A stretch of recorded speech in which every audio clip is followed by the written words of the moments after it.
Hi hello welcome to our channel. నేను మీ సిరి. ఈరోజు మనం చెప్పుకోబోయే కథ నీకై తపించే నేను పార్ట్ 6. కథలకు వెళ్లే ముందు లైక్ చేయడం మరవకండి. కిచెన్లో పని అవ్వగానే గార్డెన్లో నిలబడి పువ్వుల వైపు చూస్తుంది యజ్ఞ. విరిసిన పువ్వులు ఆమెను పలకరించినట్టు అనిపించింది ఆమెకి. వెనక నుంచి ఎవరో తట్టుకోవడంతో ఉలిక్కిపడి కంగారుగా దూరం జరిగింది. వెనక్కి తిరిగి చూసింది. ఎదురుగా దక్ష్ గట్టిగా నవ్వుతున్నాడు. అతను చిలిపిగా నవ్వినట్టు అనిపించలేదు ఆమెకి. హేళన చేసి నవ్వినట్టుగా అనిపించింది. భర్త భార్యకు ధైర్యంగా ఉండాలి కానీ భయపెట్టేలా కాదు. బలమై నిలబడాలి. బలహీనురాలిని చేయడం కాదు. కానీ ఇతను అలాగే కనిపిస్తున్నాడు. హో గాడ్! ఇతని మనసులో నా స్థానం ఏంటో నాకే అర్థం కావట్లేదే అని మనసులో అనుకుంది యజ్ఞ. చిరాగ్గా ఏంటి బావా ఇది? భయమేస్తుంది అని చెప్పింది అతనితో. హేయ్! ఎందుకు భయం? నేనేగా. నేను కాక నిన్ను అతను మాట్లాడుతుంటేనే చాలు బావా నేను వెళ్తున్నా అంది అతని మాటల ప్రవాహానికి బ్రేక్ వేస్తూ. అతని మాటలు వినాలి అనిపించినో మరి ఏమో. ఏయ్ ఉండు, మాట్లాడుతున్నా కదా. ఆమెను ఒక పక్కగా దగ్గరికి లాక్కుని దక్ష్ ముద్దు పెట్టుకోబోయాడు. వెంటనే అతనికి చెయ్యడ్డు పెట్టింది. ఇప్పుడొద్దు బావా అతన్ని విడిపించుకుంటూ అంది. వెంటనే ఇంట్లోకి పరిగెత్తింది యజ్ఞ. వెళ్తున్న యజ్ఞ వైపు అదోలా చూశాడు దక్ష్. బావా టిఫిన్ చేద్దాంరా. దక్షి గది బయట నిలబడి పిలిచింది యజ్ఞ.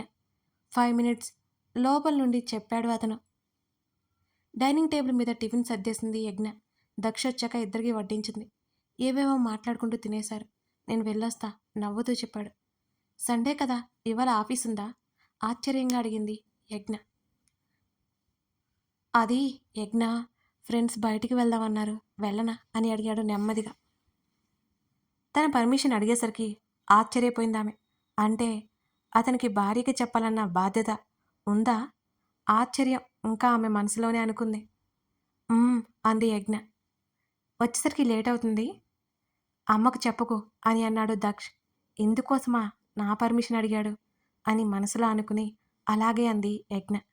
థ్యాంక్స్ చెప్పి ఆమె పెదాలను ముద్దాడబోయాడు దక్ష్. చేతులడుపెట్టింది యజ్ఞ. కోపం అణిచిపెట్టి అసహనంగా యజ్ఞ వైపు చూశాడు దక్ష్.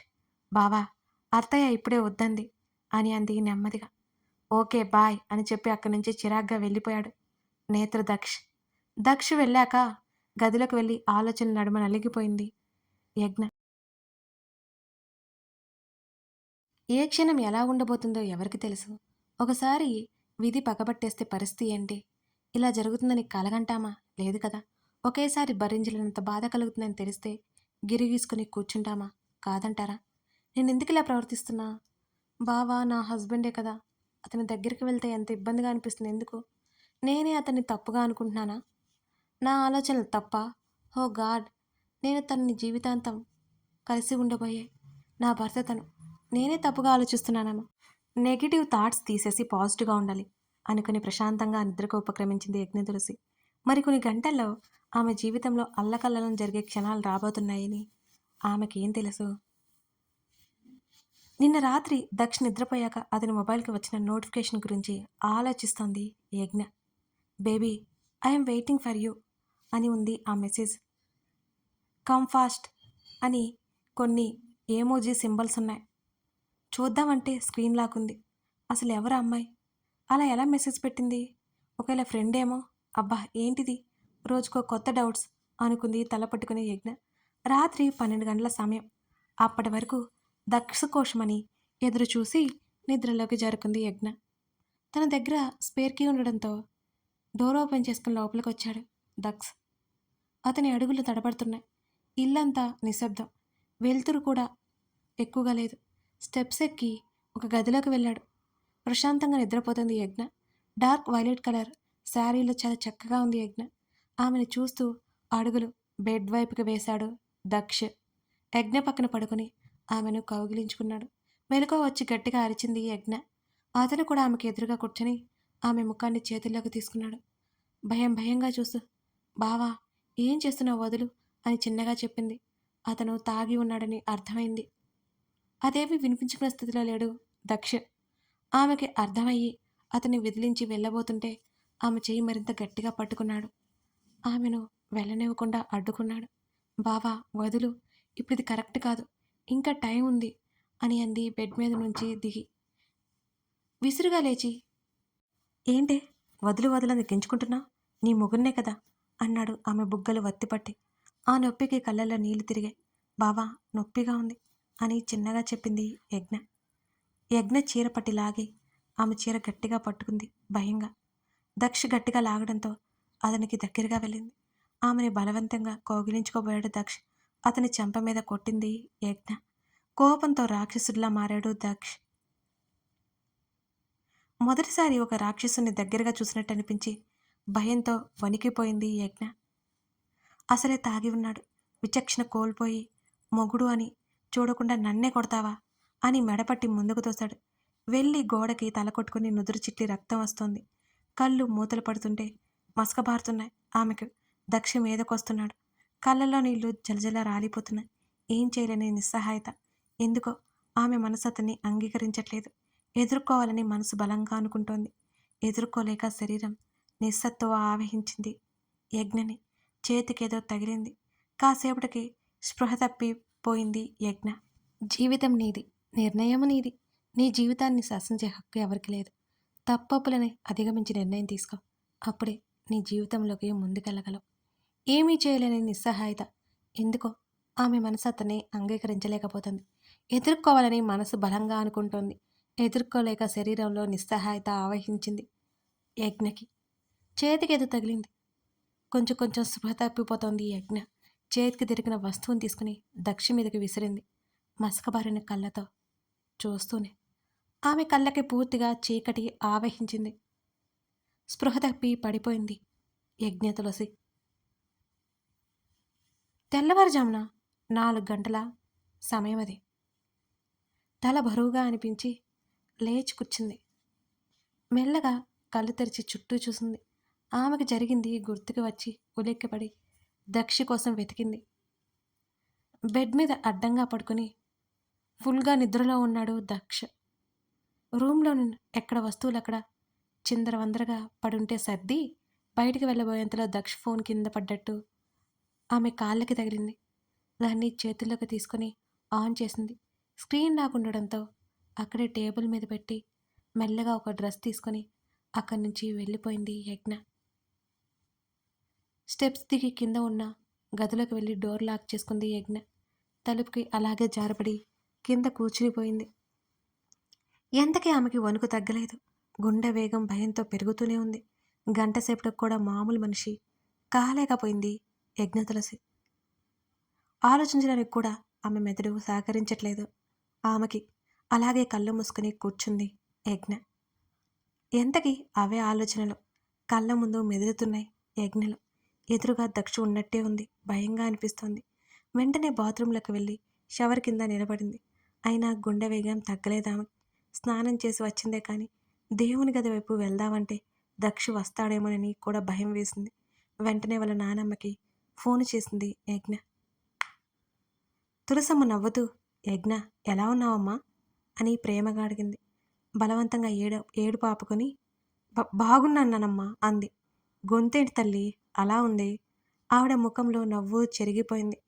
ఏం లేదు నానమ్మ అని లేని నవ్వు తెచ్చుకోవాలని చూసింది యజ్ఞ.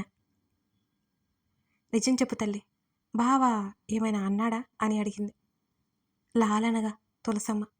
నానమ్మ అని వెక్కిళ్ళు పెడుతూ ఏడవసాగింది యజ్ఞ. ఏమైంది తల్లి, ఎందుకు ఏడుస్తున్నావు కంగారుగా అడిగింది తులసమ్మ.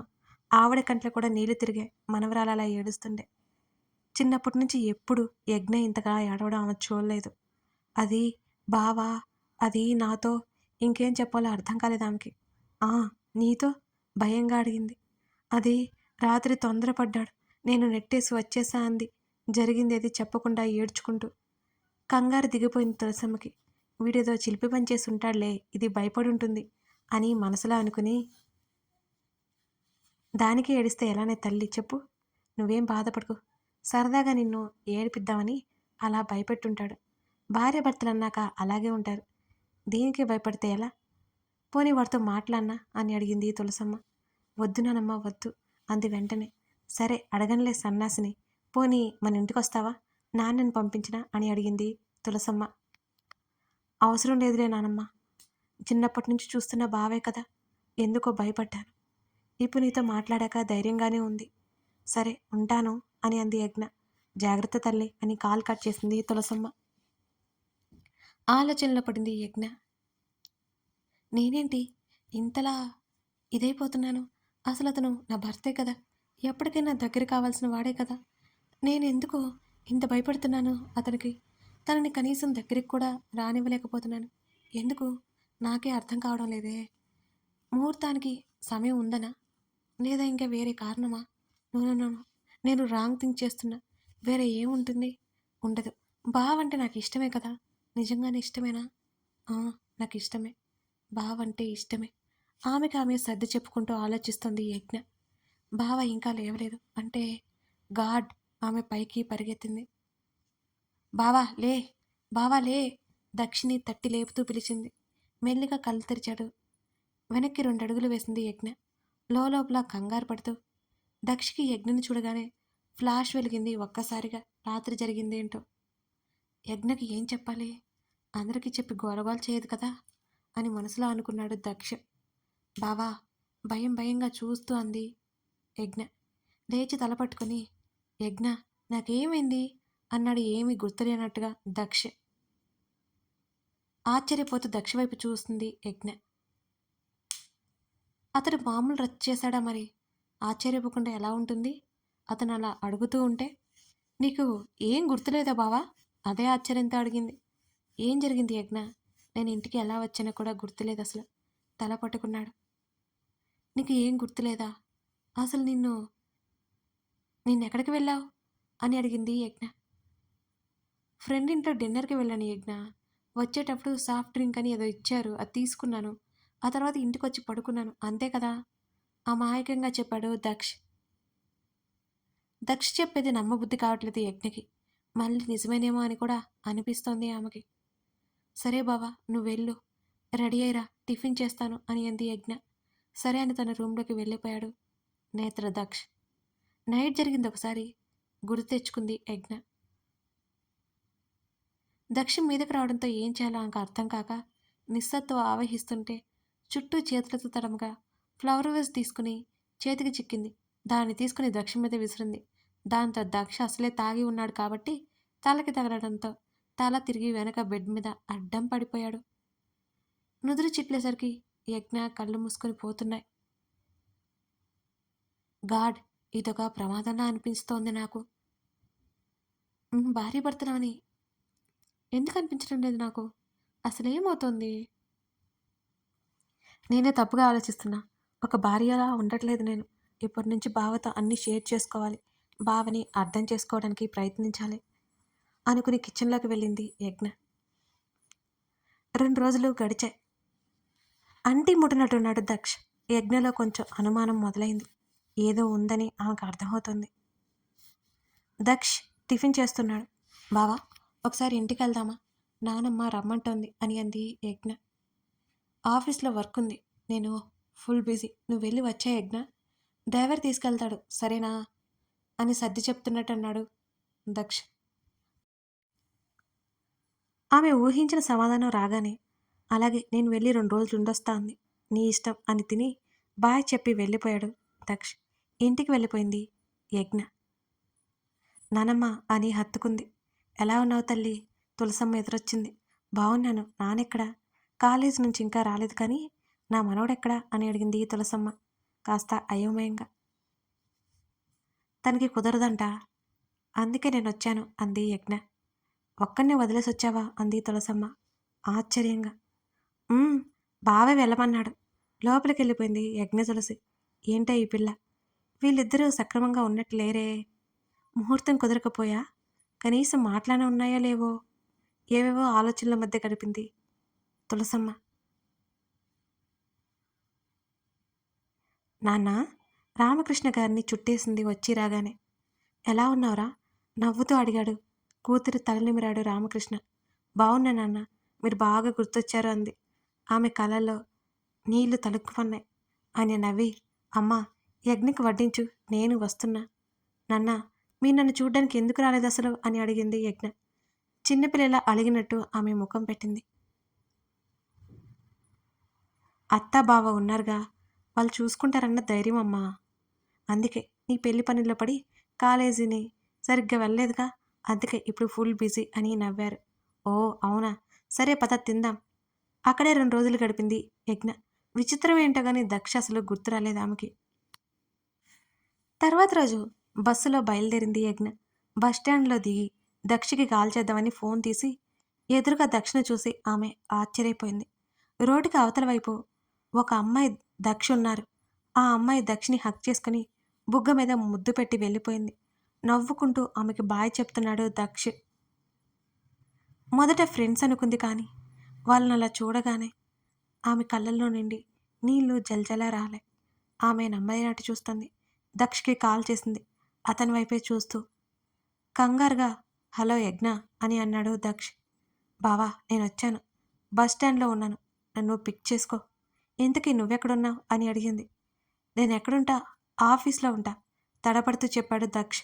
నేను ఆటోలో వెళ్ళిపోతాలే అయితే అని కాల్ కట్ చేసింది యజ్ఞ. దక్ష్ కారులో వెళ్ళిపోయాడు. యజ్ఞ చూస్తూ ఉండగానే కథ కొనసాగుతోంది. కథ నచ్చితే లైక్ చేసి కామెంట్ చేయడం మర్చిపోకండి. అలాగే మరిన్ని కథలకే మన ఛానల్ని సబ్స్క్రైబ్ చేసుకోండి. మీ లైక్సే నాకు ప్రోత్సాహం. Thank you.